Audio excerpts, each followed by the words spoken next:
25 anos envolvidos, ao evocar o chamado relatório Michael Porter e também o regresso deste, uma década depois, para apreciar o tempo decorrido e a realidade vivida, o que nos congrega é relembrar um passado e construir um futuro.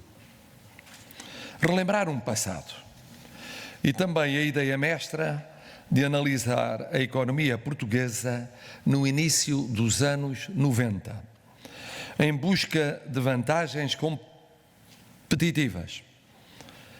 Ao jeito de David Ricardo, como tantos de nós aqui presentes, aprendemos e ensinamos, e de fragilidades ou constrangimentos. E apontando para pistas, nichos, disseram outros, clusters, os chamou o próprio Michael Porter, e os recenseou e concretizou, anos fora, como no seu On Competition, Updated and Expanded Edition, ou na Harvard Business Review. E nesse quadro, mencionando vinho, turismo, automóvel, calçado, têxteis, madeira, cortiça, educação, financiamento, capacidade de gestão, ciência e tecnologia e inovação sempre. Durante anos, o contributo de Michael Porter, sabe-o bem Luís Mira Amaral, que com consabida visão o tornou possível, marcou as reflexões mais intensas nos nossos círculos económicos e financeiros. Assim chegamos quase ao virar do século, mas então, já com outras vozes e outras linhas de decisão a assinalarem a política nacional. De tal forma que quando Michael Porter esboçou o seu balanço no começo do século XXI, a onda dominante parecia bem diversa. E assim continuaria, com uma intermitência breve até à crise de que guardamos devida memória. E, no entanto, apesar da sensação apressada de muitos de que o estudo e a proposta de há um quarto século passara definitiva e irreversivelmente, a história, a mesma história, tratava de os recordar quase dia a dia.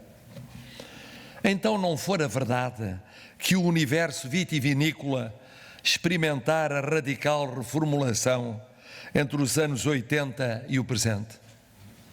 Ou que o calçado vivera salto qualitativo ainda mais apreciável? Ou que o setor automóvel se transformara substancialmente entretanto? Ou que os têxteis teriam, aliás, com sacrifício mas mérito, de descobrir caminhos novos e tantas vezes estimulantes?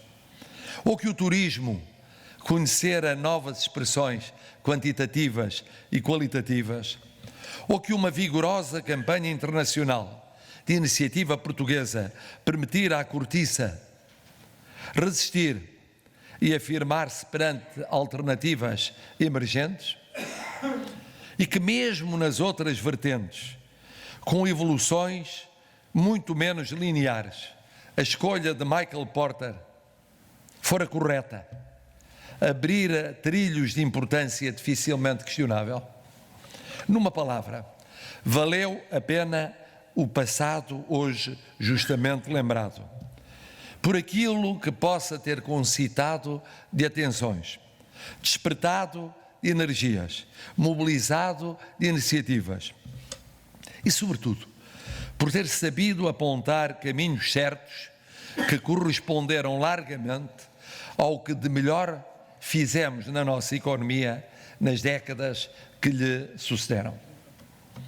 É, porém, do futuro que cumpre tratar com prioridade. Ora, quanto ao futuro, há 3 das chamadas de atenção feitas nos anos 90 que devemos não só reter, como sublinhar.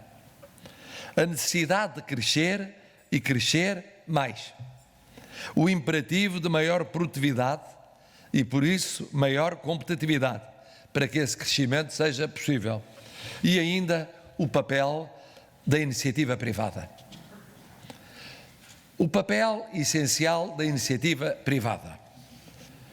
Por importante que possa ser o desempenho do setor público, definindo linhas políticas e quadros normativos, regulando economia e sociedade, corrigindo desequilíbrios e assimetrias, contribuindo pelo seu investimento para que funções de soberania e condicionantes estruturais sejam fatores de desenvolvimento e de equidade, os setores social e privado nunca podem ser ignorados ou minimizados.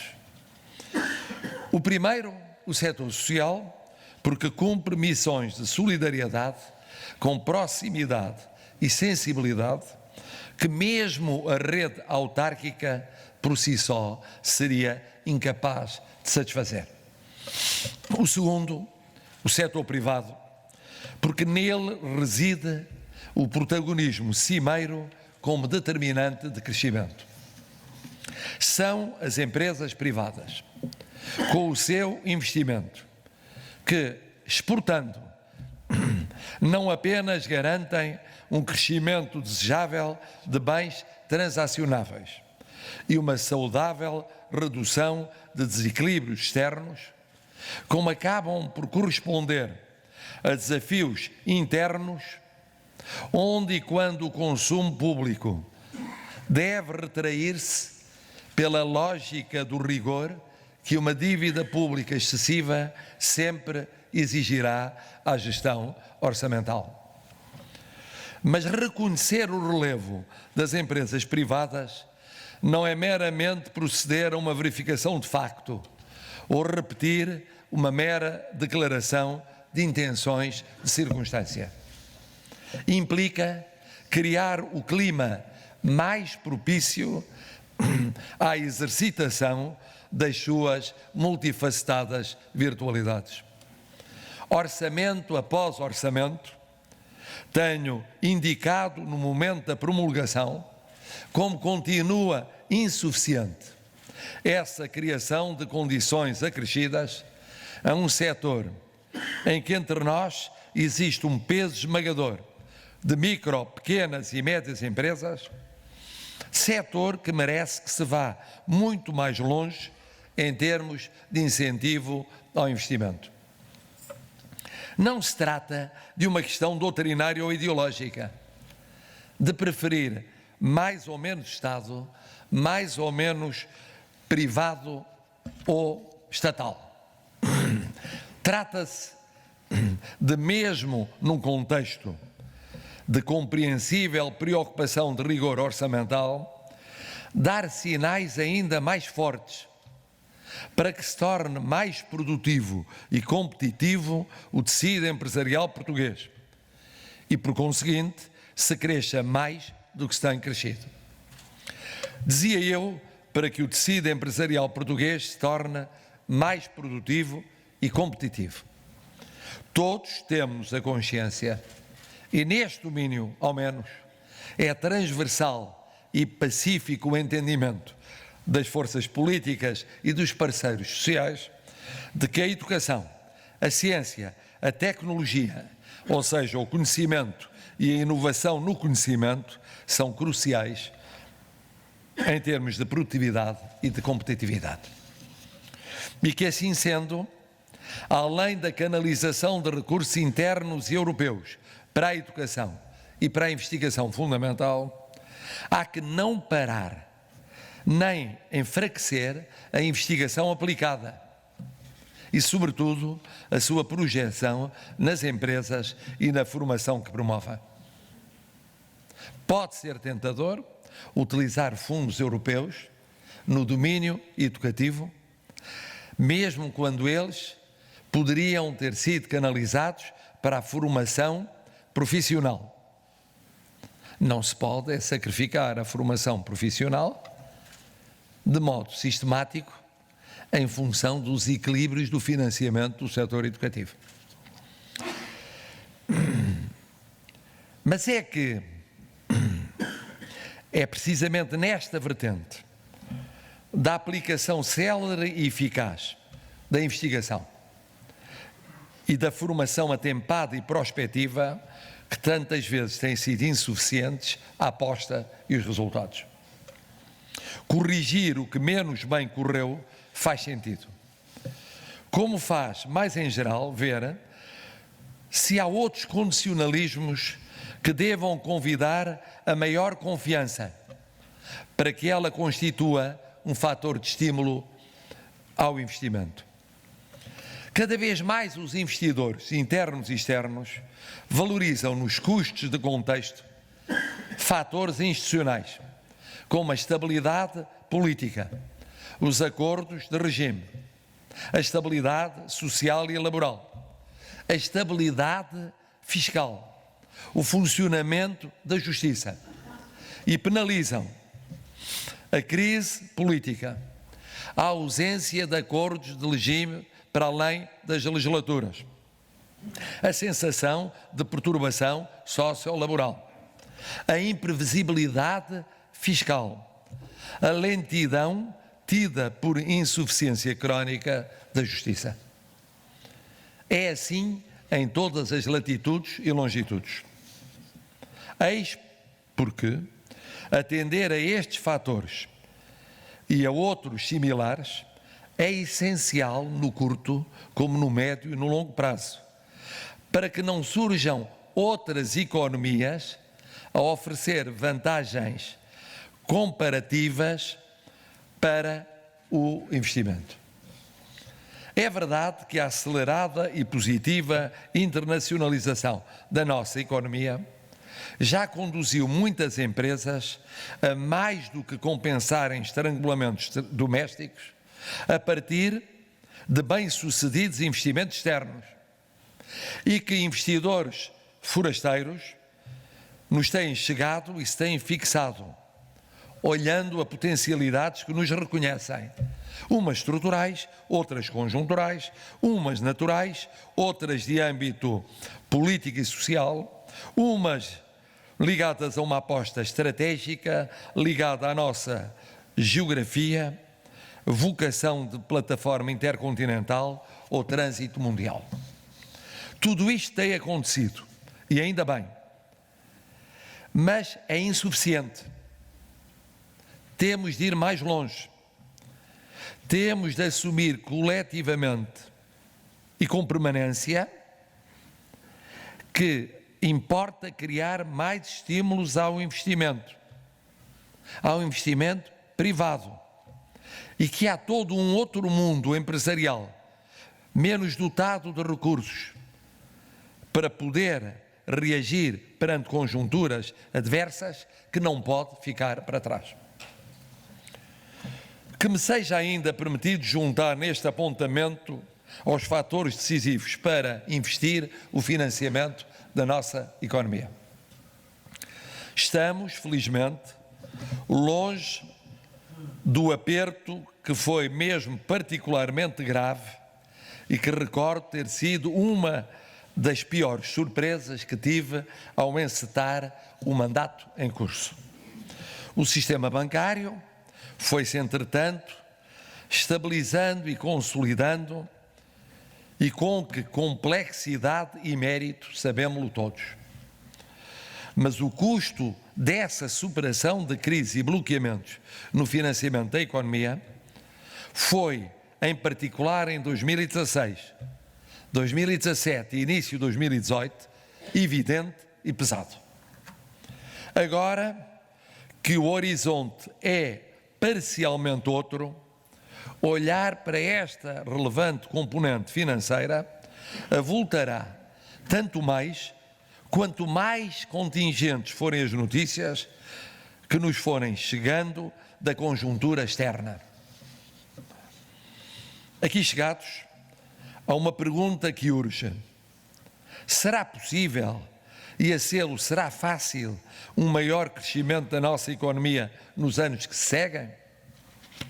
Uma resposta, a meu ver, tímida a esta questão seria a de que dependerá totalmente da dimensão da desaceleração europeia e mundial e do seu reflexo no nosso investimento e nas nossas exportações. Tímida, porque arrancaria de uma atitude mental passiva, vencida à partida, resignada a conter danos, a minimizar prejuízos. Pelo contrário, o que temos de visar como objetivo é crescer e crescer mais, crescer o mais possível, para convergirmos com a média europeia. E mais ainda, não nos satisfazermos com essa aproximação apenas porque as economias mais ricas pontualmente estão a crescer menos, antes de cuidarmos de que as economias antes menos competitivas do que a nossa nos não superem uma a uma, atirando-nos para a posição estranha, feita de uma mistura de consolação e de incómodo, que seria a de podermos continuar a dizer que nos aproximamos da média europeia, mesmo se caindo para a cauda da listagem dos Estados-membros. O que nos importa é outra visão. Temos de crescer tanto mais, quanto connosco arrastarmos ainda uma dívida global e uma dívida pública muito pesadas. E isso nos limitar passos mais afoitos em termos de competitividade e de disponibilização de recursos para melhorarmos estruturas degradadas nos sistemas sociais, garantindo condições de efetivo combate à pobreza, correção de desigualdades e melhor justiça social. Claro é que com a Europa e mundo a desacelerarem, se for esse o caso, mais difícil se tornará.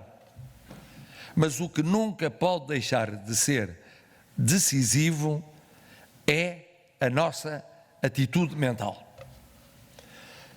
Temos de escolher.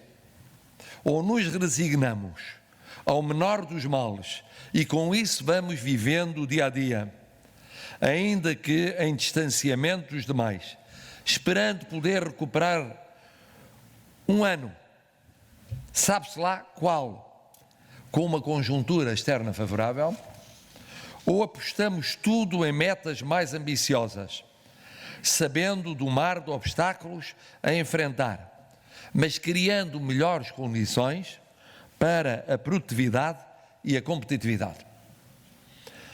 A primeira postura aparece a uma primeira vista como mais realista e menos arriscada, à luz de imponderabilidades de toda a ordem e de ciclos eleitorais e políticos cada vez mais curtos.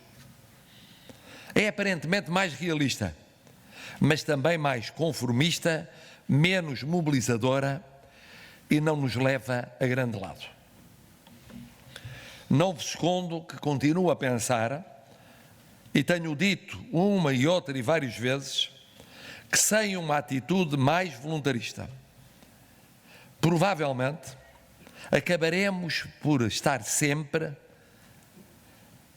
agarrados à tentação de acorrer ao dia-a-dia, de gerir a conjuntura, de fazer equilíbrios impossíveis pontuais, de proceder a recuperações ligeiras, de atenuar contextos externos negativos. Para mobilizar uma pátria, afigura-se-me muito tímido, muito curto, claramente aquém daquilo que podemos e devemos sonhar.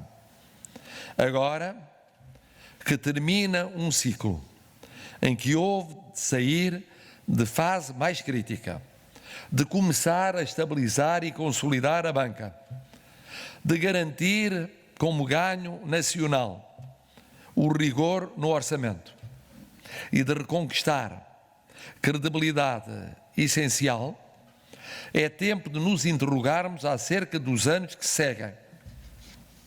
Há que fazer opções. Aos portugueses, a todos eles, compete parar, refletir, ponderar e escolher. E aí a sua palavra será determinante. Porque numa expressão que fez história noutros idos, mas constitui uma lição constante em democracia, é o povo quem mais ordena.